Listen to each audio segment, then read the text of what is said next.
সম্মানিত দর্শক শ্রোতা, আসসালামু আলাইকুম। গুরুত্বপূর্ণ খবর হলো, সংবাদ মাধ্যমে প্রকাশিত সেনাপ্রধানের বক্তব্য বস্তুনিষ্ঠ, সন্দিহান সেনা সদর। সেনাপ্রধানের যে বক্তব্যটাকে কেন্দ্র করে রাজনৈতিক মহলে বিভিন্ন আলোচনা সমালোচনা হচ্ছে। বিএনপি সেনাপ্রধানের এই বক্তব্যটা সাধুবাদ জানিয়েছে, কিন্তু এনসিপি এর বিরোধিতা করেছে। যে সেনাপ্রধানের বক্তব্যটা নিয়ে তারা অনেক আলোচনা করতেছে যে সেনাপ্রধান নির্বাচন নিয়ে এই ধরনের কথা উনি বলতে পারবেন না, উনি রাজনৈতিক সম্বন্ধে কোনো কিছু বলতে পারবেন না। এনসিপির উত্তরাঞ্চলের মুখ্য সংগঠক সার্জিস আলম বলেছেন, নির্বাচনের সময় বেঁধে দেওয়া সেনাপ্রধানের দায়িত্ব নয়। এখন এই বিষয়ে আজকে সেনা সদরে একটা ব্রিফিংয়ে কিছু আলোচনা হয়েছে, যে সেনাপ্রধান কি কি বিষয়ে আলোচনা করেছিলেন, এটা নিয়ে কেন এত আলোচনা সমালোচনা হচ্ছে, কি হতে যাচ্ছে এই বাংলাদেশে, কি হতে যাচ্ছে সামনের নির্বাচন। এখন অন্তর্বর্তীকালীন সরকার তো বলতেছেন যে নির্বাচনটা ডিসেম্বরের পর জুনের ভিতরে হয়ে যাবে, জুনের পরে একদিনও পাস হবে না। নির্বাচনটা পিছিয়ে দেওয়া নিয়ে সন্দেহ পোষণ করতেছে বিএনপি। পিছিয়ে দেওয়ার রহস্যটা কি? জনপ্রিয় পত্রিকা bdnews24.com এর একটা রিপোর্ট পেয়েছি। এখানে সেনাপ্রধানের বক্তব্যটা ঘিরে যে সন্দিহান, মানে সন্দেহগ্রস্ত কিছু কথা উঠে এসেছে। এখন এখানে কেন এই ধরনের কথা উঠে এসেছে, আমরা সেই রিপোর্টটা দেখে আসি। সংবাদ মাধ্যমে প্রকাশিত সেনাপ্রধানের যে বক্তব্য ঘিরে দেশের রাজনৈতিক অঙ্গন গত কয়েকদিন ধরে তোলপাড় চলছে, তার বস্তুনিষ্ঠতা নিয়ে প্রশ্ন তুলেছে সেনাবাহিনী। সেনা সদরের মিলিটারি অপারেশনস ডাইরেক্টরেটের স্টাফ কর্নেল মোহাম্মদ শফিকুল ইসলাম বলেছেন, সেনাপ্রধানের বক্তব্য নিয়ে প্রকাশিত বিষয়গুলোর বস্তুনিষ্ঠতা নিয়ে যথেষ্ট বিবেচনার দাবি রাখে।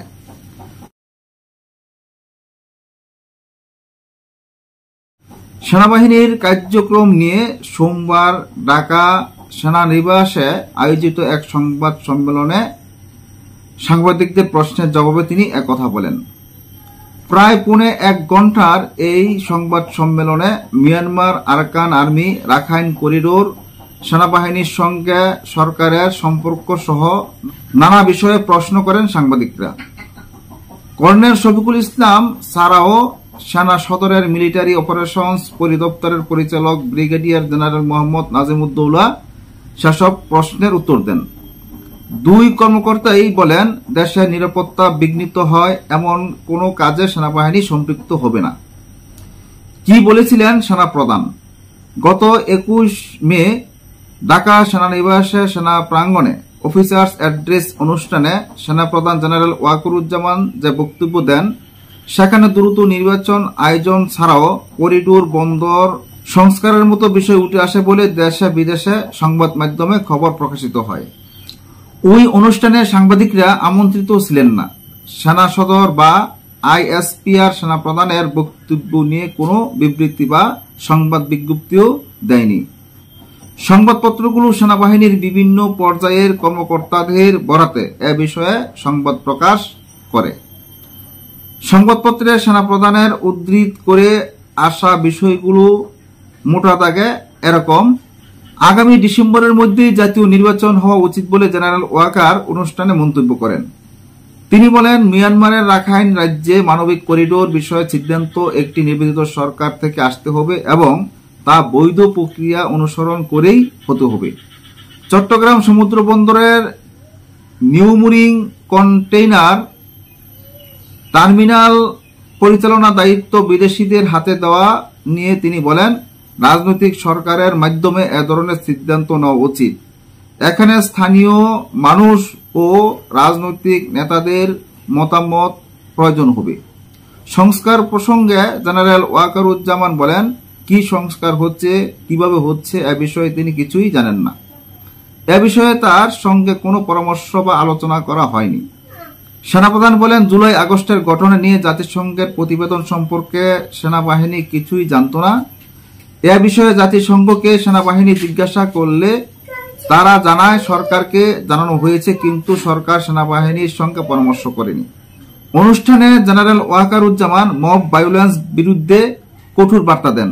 তিনি বলেন, সংঘবদ্ধ জনতা নামে বিশৃঙ্খলা বা সহিংসতা বা সহ্য করা হবে না। নানা রকম আন্দোলন, অস্থির অবস্থায় থাকা রাজনৈতিক অঙ্গনে সেনাপ্রধানের ওইসব বক্তব্য নতুন আলোচনা জন্ম দেয়। বিশেষ করে নির্বাচন, বন্দর ও করিডোর নিয়ে সরকারের অবস্থানের সঙ্গে সেনাবাহিনীর পার্থক্য স্পষ্ট হয়ে ওঠে। এরপর প্রধান উপদেষ্টা মোহাম্মদ ইউনূস পদত্যাগের অভিপ্রায় জানিয়েছেন বলে খবর ছড়িয়ে পড়ে। শনিবার ও রোববার 2 ডজন রাজনৈতিক দলের শীর্ষ নেতাদের সঙ্গে তিনি বৈঠকে বসেন। সবগুলো দলই ইউনূস সরকারের প্রতি সমর্থনের কথা জানিয়ে সংস্কার ও নির্বাচন নিয়ে নিজেদের দাবিগুলো তুলে ধরেন।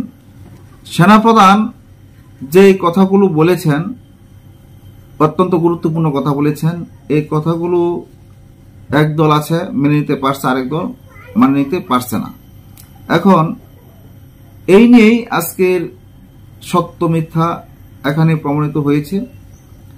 যে সন্দিহান যে কথাটা বলা হয়েছে, যে সন্দেহবাদন যে কথাগুলো, যে সেনাপ্রধানের বক্তব্যগুলো নিয়ে, এটা রইল না।